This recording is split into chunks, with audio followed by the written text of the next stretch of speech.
في أغنية كده ليها فترة يعني في بالي، لكن ما حافظاها، وفي نفس اللحظة ما عارفة الفنان كان منو بالضبط، ما قادرة أتذكر يعني. لكن شكله كده حاجات الكبر دي هيات. والذاكرة طبعا بيقولوا شنو زول لما يقول بيتذكر الحاجات القديمة ما بيتذكر الحاجات الجديدة.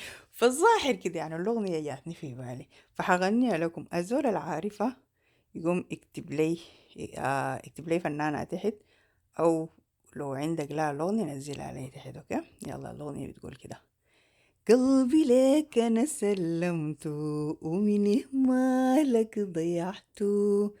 قلبي ليك أنا سلمته، ومن مالك ضيعته. كنت الحنان كنت الأمل، ترارارم، عايزين نعيش من غير زعل. لكن حبيبي بعد الحصل للرجوع ما في شيء أمل. أنا قلبي ليك أنا سلمته، ومن مالك ضيعته. خلي السعادة متأكدة.